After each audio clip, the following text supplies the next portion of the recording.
Crescendo na dificuldade. Evangelho de Marcos, capítulo 4, diz assim: Deixando a multidão, eles o levaram no barco, assim como estava. Outros barcos também o acompanhavam. Levantou-se um forte vendaval, e as ondas se lançavam sobre o barco, de forma que este foi se enchendo de água. Jesus estava na popa, dormindo com a cabeça sobre um travesseiro. Os discípulos o acordaram e clamaram: Mestre, não te importas que morramos? Ele se levantou, repreendeu o vento e disse ao mar: Aquieta-te, acalma-te. O vento se aquietou e fez-se completa bonança. Então perguntou aos seus discípulos: Por que vocês estão com tanto medo? Ainda não têm fé? Eles estavam apavorados e perguntavam uns aos outros: Quem é esse que até o vento e o mar lhe obedecem? Em 1991, foi inaugurado um projeto científico ambicioso no deserto do Arizona, nos Estados Unidos, batizado de Biosfera 2. Era um complexo científico de 1,5 hectares, composto de várias redomas de vidro fechadas que buscavam recriar dentro delas o mesmo ecossistema encontrado na Terra, com florestas, savanas, rios, desertos, árvores e animais. O objetivo de um grupo de cientistas era viver nele ininterruptamente por 2 anos, sem ajuda exterior. Eles encontraram várias dificuldades.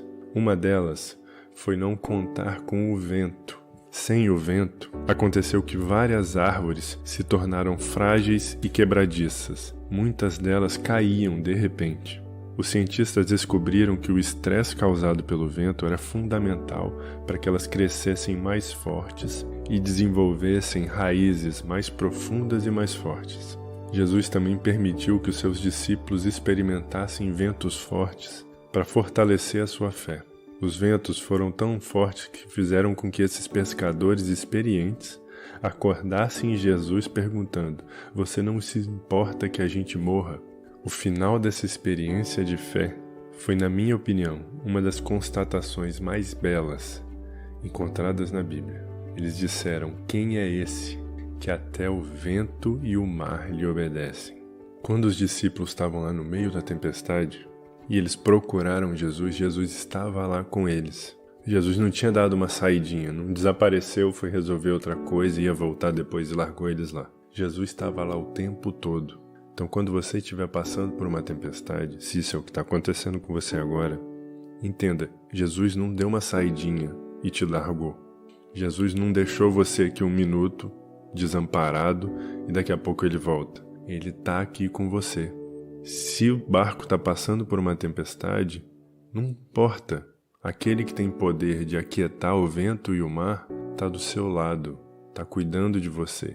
Então, se ele está ali com você, se isso está acontecendo, pensa assim: é para que as suas raízes fiquem mais fortes e a sua fé fique fortalecida, para que quando o vento da dúvida bater, para que quando o vento da incerteza vier, você esteja lá, firme.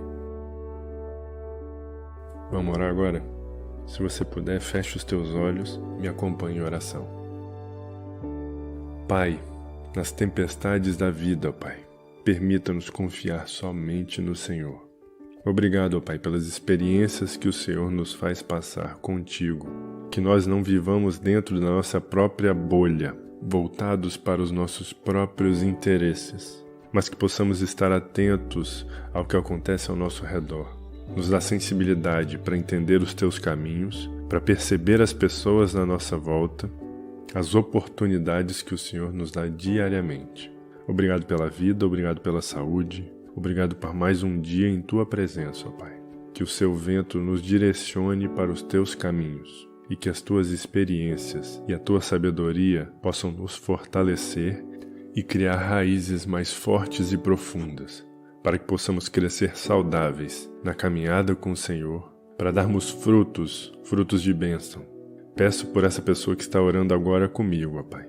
Fortaleça ela, ó Pai. Dê o seu crescimento saudável, ó Pai. Sopra o teu Espírito, Senhor. Derrama as tuas bênçãos, Senhor. Em nome de Jesus. Amém. Deus abençoe o seu dia.